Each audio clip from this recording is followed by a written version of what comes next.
Larson here at the photo booth with all the stuff I picked up recently at North Carolina ToyCon, NC ToyCon in Raleigh, North Carolina. First off, a big thank you to Jay and John for running a great show with lots of great vendors and a bunch of amazing panelists, including Michael Urey, Blake Wright, Mike French of Retro Blasting, and of course me.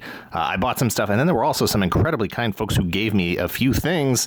Let's jump into that, all of that right now. Up first, on my first lap, I picked up a bunch of blind box, blind bag, I don't know, blind bag, blind box. They weren't blind bag for me when I picked them up because they were in clear plastic bags and I could see exactly what I was buying.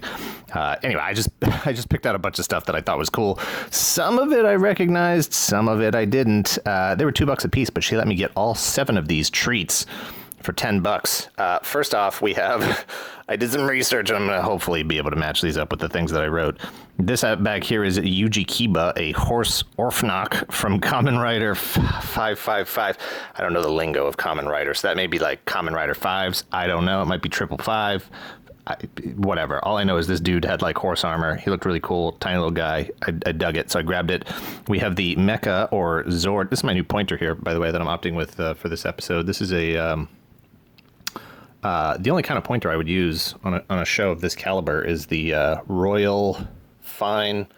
It's a number 5 Royal Fine Sable brush, and it has this beveled tip there. Good for pointed stuff. We got this Mecha or Zord from Hurricaneger or Power Rangers Ninja Storm back here. Such a weird, clunky, clumsy design. All those things at a certain point, they were always just intended to sell toys, but some of this stuff, it's just like, how does a dude in the suit even move in this thing? It's ridiculous, but it makes for fun toys, I guess. Over here, we've got the Camphor from Gundam 0080 War in the Pocket. That's one that I haven't watched yet. Just starting to really work my way through Gundam stuff that I haven't watched before. I've been a big fan of all the designs and stuff. I grew up with only knowing original, Mobile Suit Gundam RX-78 for the longest time, and then the other stuff started to come out, and I've always dug the suit designs, but don't really know much about the mythology. So I'm starting to work my way through some stuff. I just finished up watching 8th MS, and I'm currently watching Iron-Blooded Orphans with Barbatos. Barbatos, I believe is how it's pronounced in the English dub. But that's Camper from War in the Pocket. Cool design. Don't know much about it.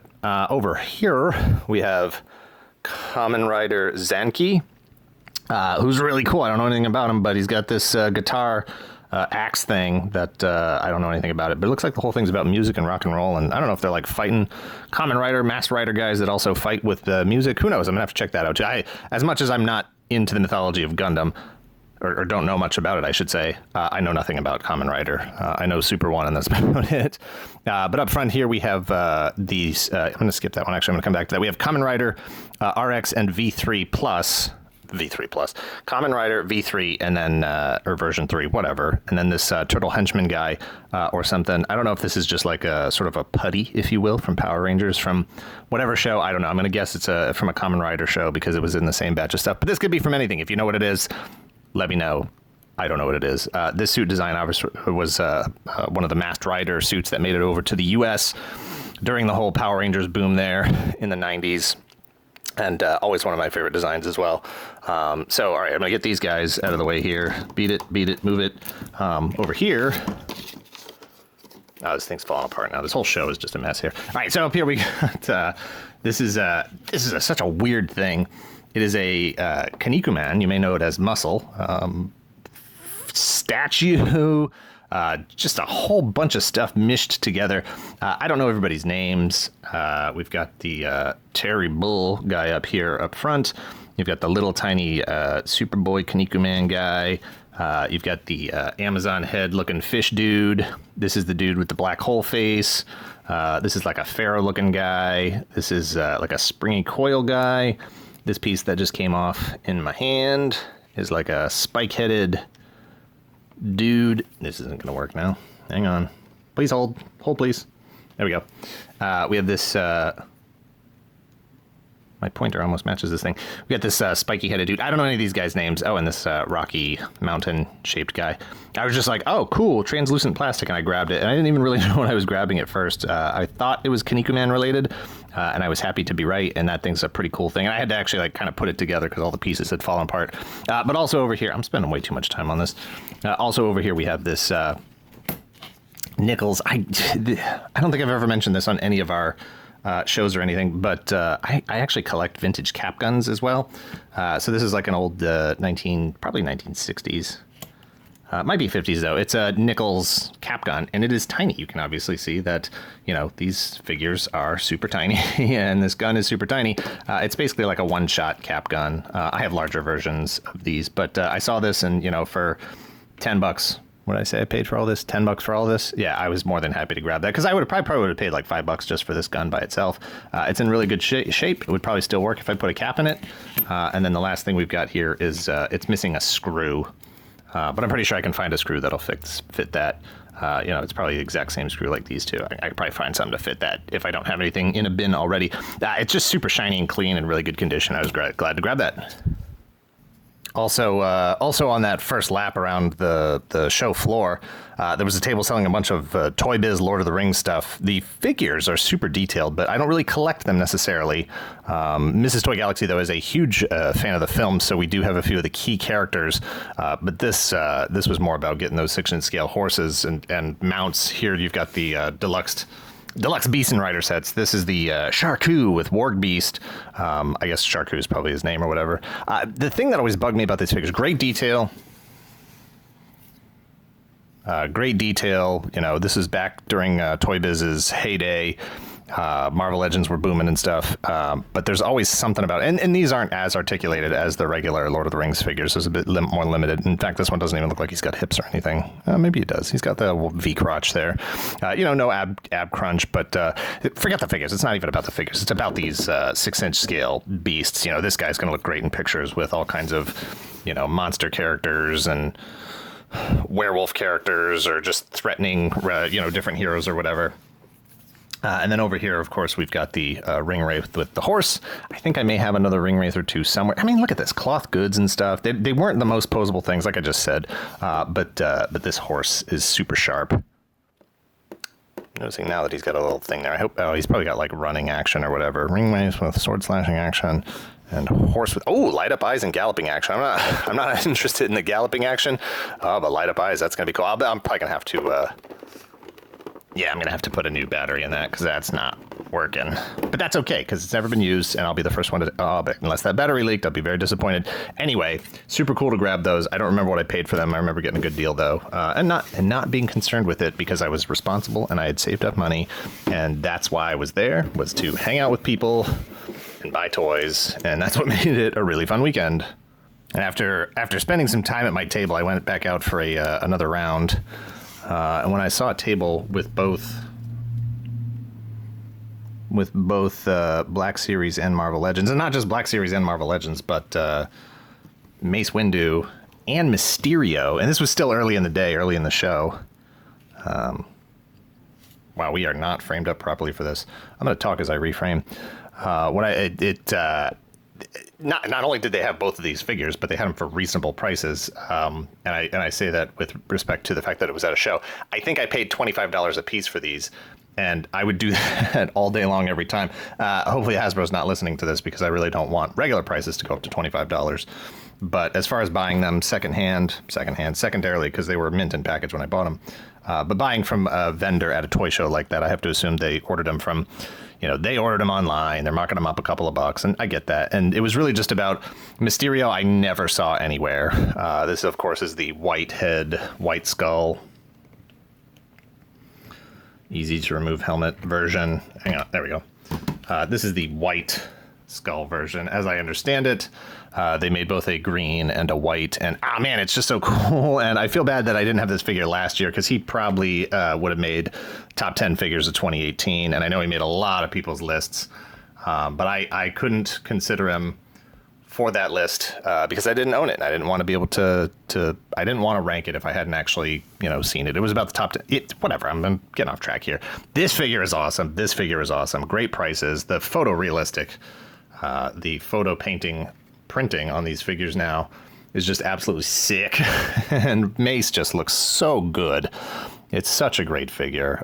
Regardless of regardless of my opinions about the prequels, who cares? Like, this is just a really great figure of a key Jedi character in the mythology, and I'm really glad that we've gotten to the point now where we can visit these kinds of characters and produce them in the 6-inch scale, and they could just be so fantastic. It's such a great piece. Big year for the fans of the prequel characters with, Grievous and Obi-Wan and Mace Windu. Just a lot of great stuff coming out. There's Padme.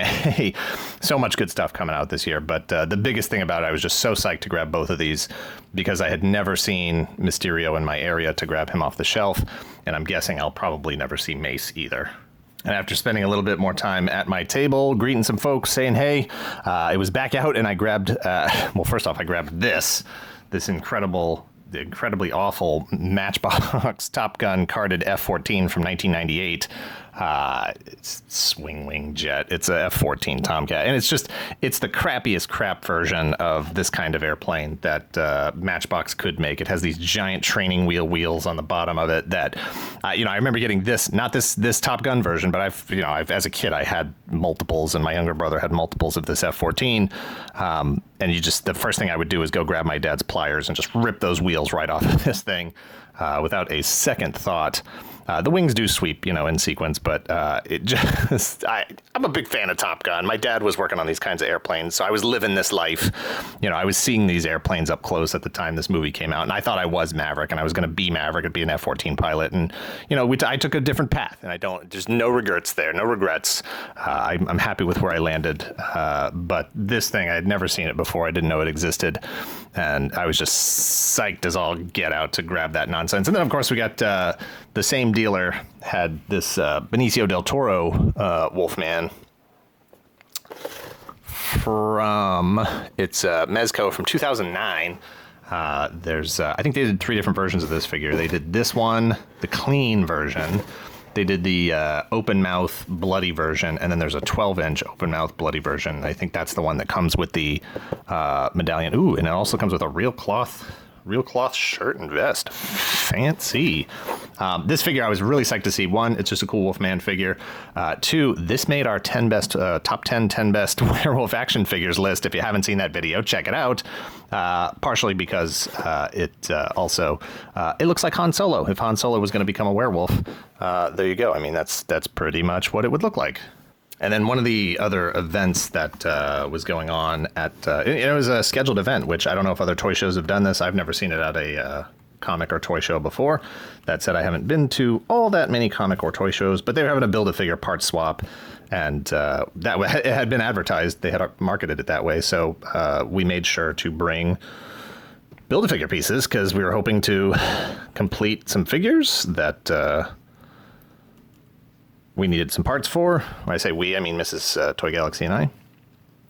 Hoping to find some pieces we need and or get some pieces of figures that we just didn't have.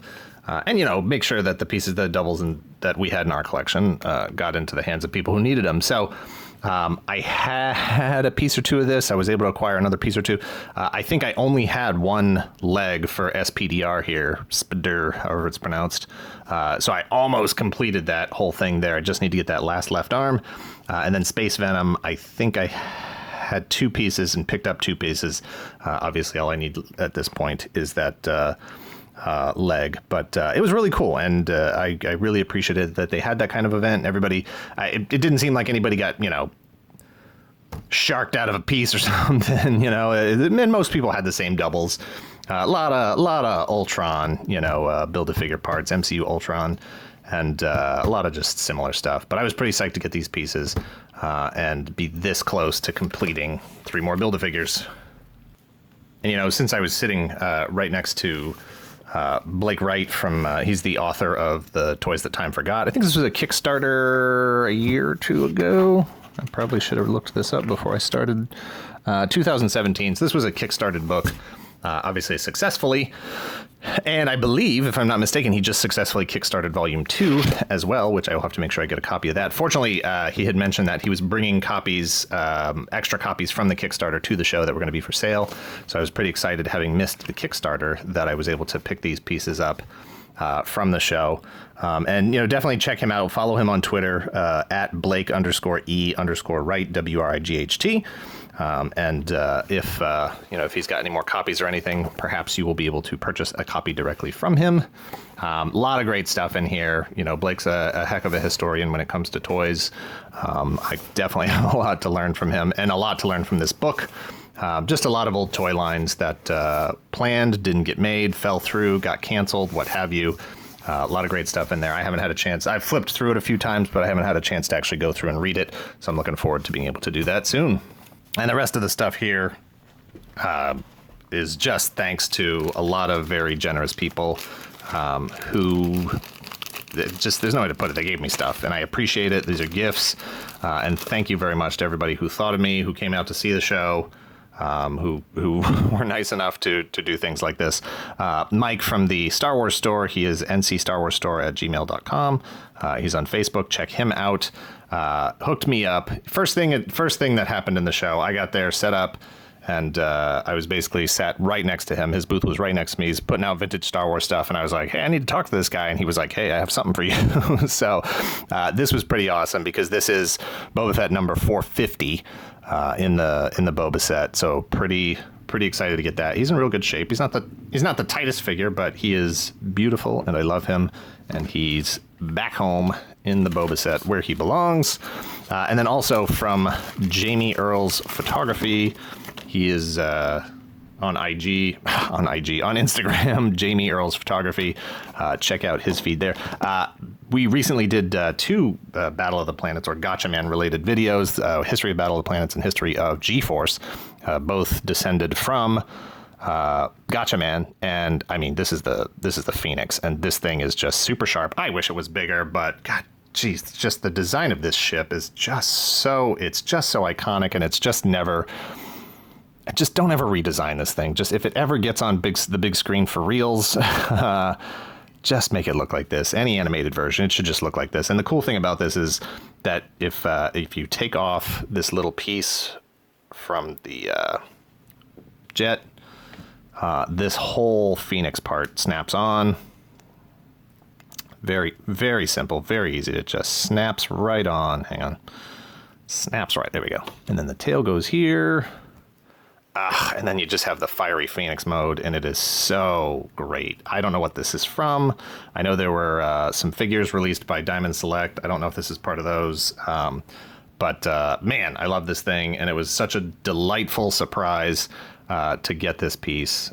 This is the kind of stuff that I like finding at shows. Things that I didn't know existed.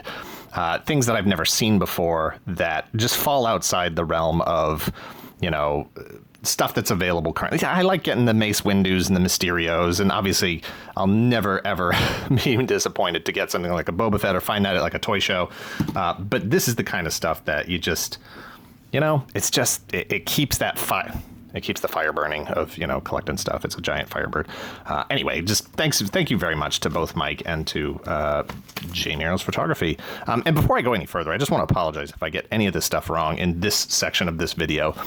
Meeting people at shows is still a new thing for me, and I haven't realized that I need to actually keep a pad of paper on hand to write this stuff down instead of trusting that I'll remember everyone's names. I always think I'll remember, and then I regret not remembering. And so, sorry in advance to anyone if I leave something out or if I don't have your name. It is totally unintentional, and I feel terribly, horribly bad about it. And then after that, we have Mighty Cop here. Mighty Cop came from Joe at Retro Cynical, YouTube channel that does reviews of all kinds of bootlegs and knockoffs and stuff. And this was a piece from his collection that he decided to hand off to me. I'm going to guess he's got an extra one. Mighty Cop is just an absolute mess. As bootleg, as knockoff as they come. Obviously, he's derived from a He-Man derivision. This is when you clone something too many times and you just start to get just weird things just start happening. And this is obviously a RoboCop inspired. He's got this tin pot on his head that doesn't even look like. I guess there's kind of a visor in there. I'm not even sure which way it's supposed to go. Kind of looks like Snake Eyes from this way angle. And I'm glad RoboCop didn't actually have nipples on the outside of his armor. Not a thing on the back here, which is. I don't know. I don't know what the community that's into these sort of things goes for. Like, I like when they have an actual.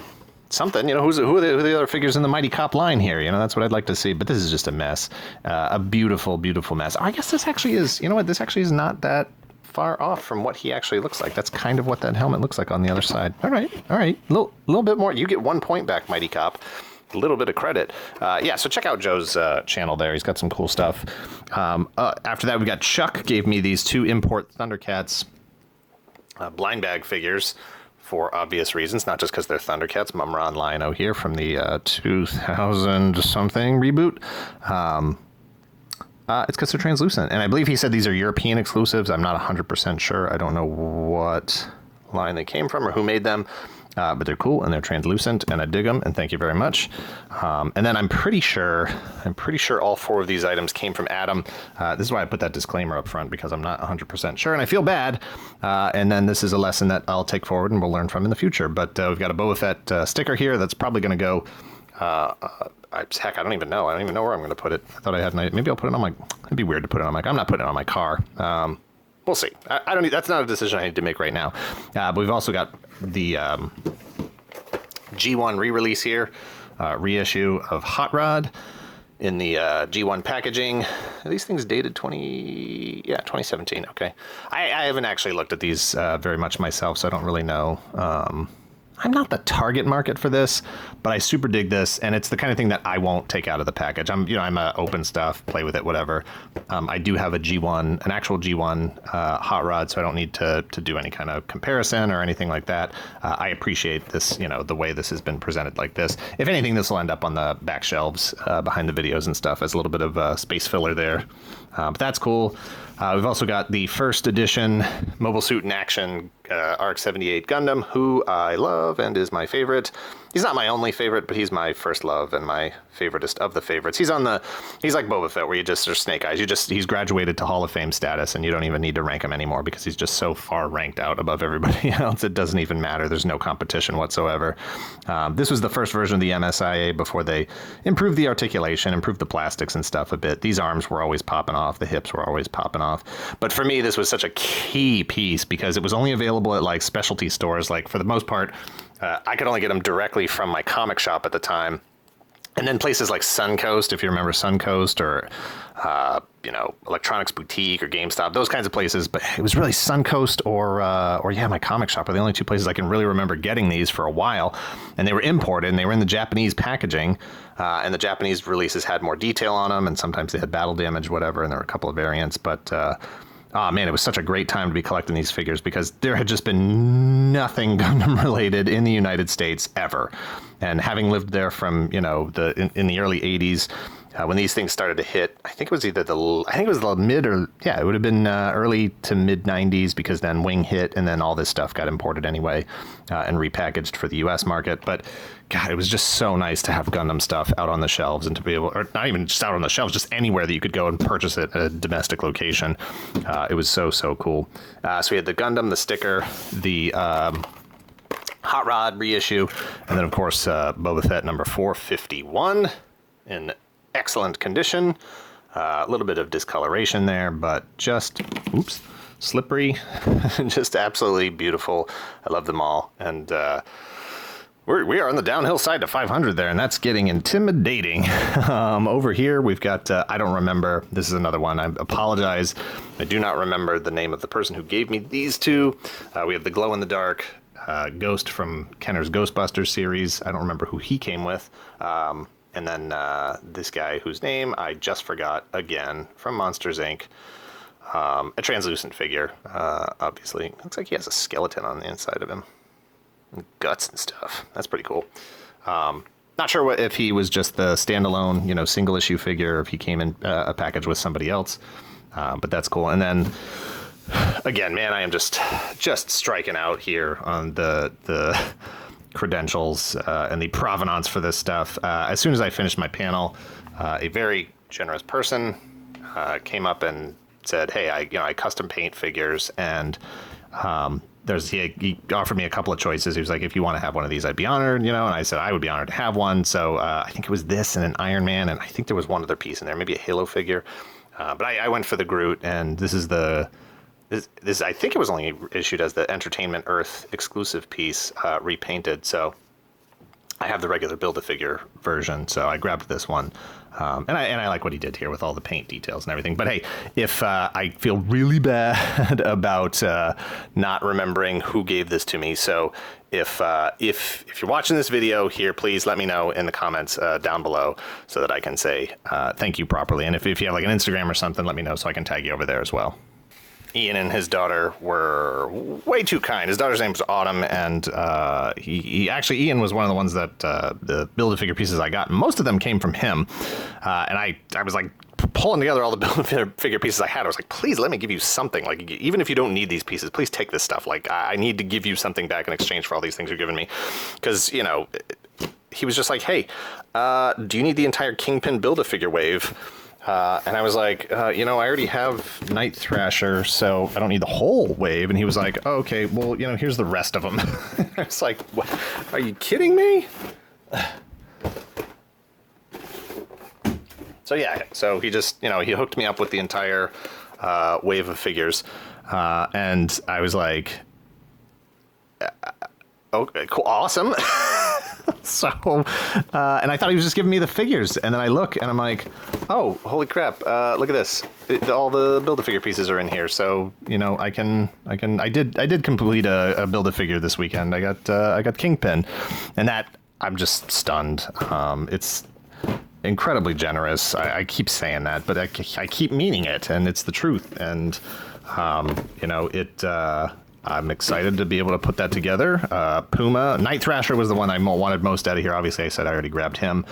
He's an awesome figure. Puma was definitely second most, because I'm looking forward to putting him, adding him to any Thundercats assortments, Thundercats assortment team figures that I have.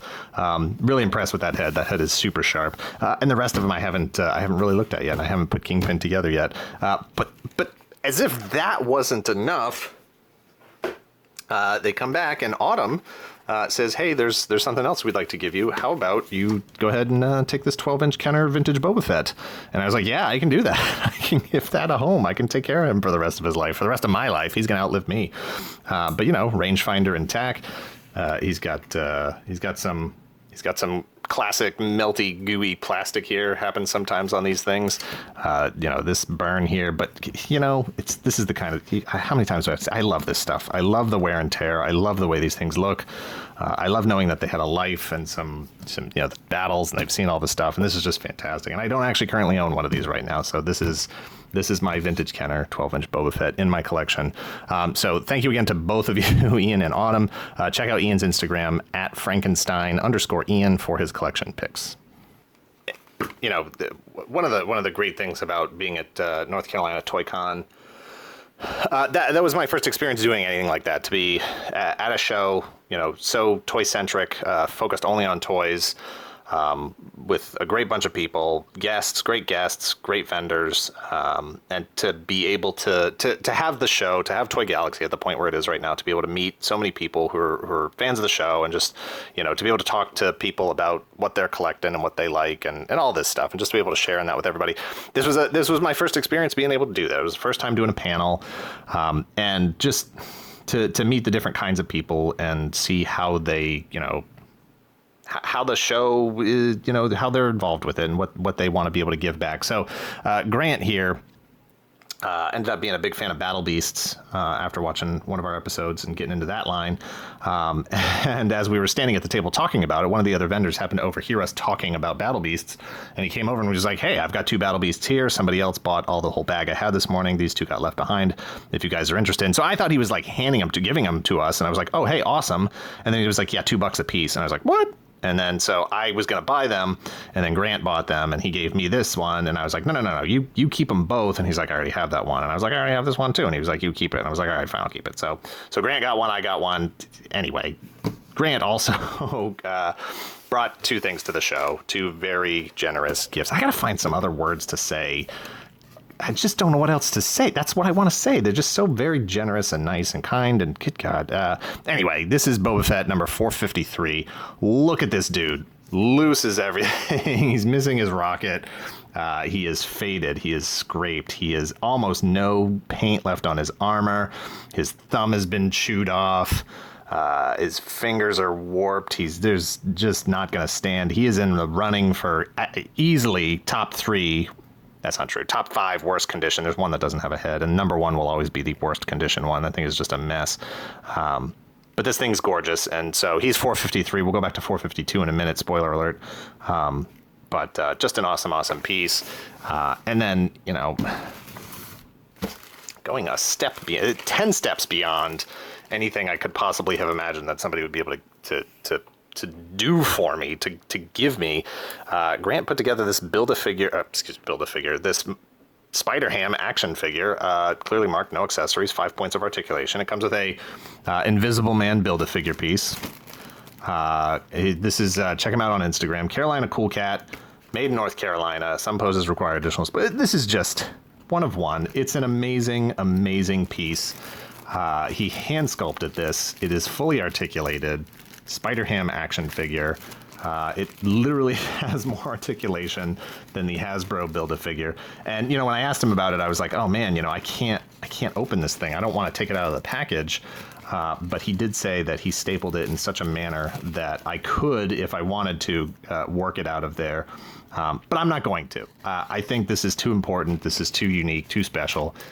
This is something that I do have to leave in the package because it's just an absolutely amazing piece. And he talked to me about his sculpting process and how he's you know, really interested in making action figures. And this is something that he wanted to make and to give to me. And it's just, it's a one-of-a-kind piece, and I thank you very much, Grant. Please, like I said, check out his Instagram at Cool Cat. The address is right here, Carolina Cool Cat, and give him a follow. And then last but certainly not least, another huge thank you to John and Jay. They run North Carolina ToyCon. I'd been talking to him for about 6 or 7 months or so before. I don't even know if it was that long before the show. You know, got a chance to get to know him, talk to him, and then meet him in person for the first time at the show. And Jay presented me with the official North Carolina ToyCon Kenner Fett, vintage Fett. This is number 452 in the Boba Sett. Obviously, they're numbered based on the order that I received them, and I had actually received this one before the one from Grant. But I did want to mention this one last, since it was all about North Carolina ToyCon, and this was the one that they presented me with. Again, you know how I feel about this stuff. They're all beautiful to me. I love them all. I love that each one has the unique fingerprint, if you will, of the battle damage on their armor, and the ways that they have discolored, and the looseness of the joints, and, you know, how the rocket sits. Is it off center? Is it in center? Is it a Taiwan? Is it a Hong Kong? They all have a story, and they're all unique, and they're all amazing, and I appreciate that. So many people have been so generous with their figures and want to be able to contribute a piece to the Boba Sett like that. It is a pretty cool thing. And I have to just keep saying thank you over and over again. So thank you over and over again. Thank you to Mike, Jamie, Joe, Chuck, Adam, Ian, Autumn, whoever painted the Groot, Grant, John, and Jay. Thank you for watching this and all of our videos. Hit like, hit subscribe. Check out our Patreon if you're in the position to help the channel grow. Thanks for watching. Later.